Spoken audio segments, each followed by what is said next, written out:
tatlo. Boundless, Wukong's in the middle is Gyrocopter. They need to run BKB pop out of Emperor Spirit. Looking towards 9 class. And Slark doing his best to try and isolate them. Aegis Aegis na secured naman. para sa side ng Paravision.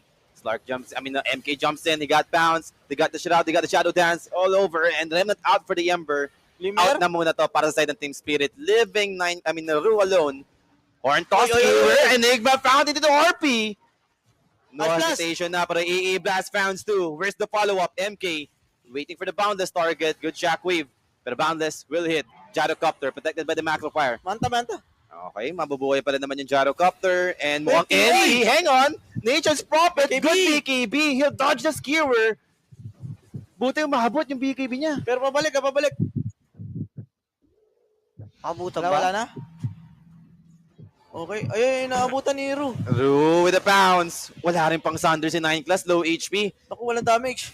And Boundless will do miss. Good Skewer, taking out the AA first. Nasa kanya naman yung Aegis, di ba? Iniisa na Kaso sila wala na dito. sila skill. Wala na rin kasi siyang Wala BKB. naman And out. good force in the bounce!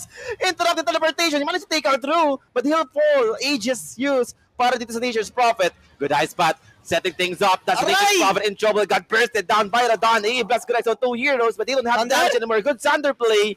This time, Ember will fall. MK doing his best to turn this, but ultra kill for Radon. Ito na, Give guys. him the Rampage. He's going for more. And Rampage para sa Gyrocopter. Nagmumura si Rodan, no? Nonyo, sabi.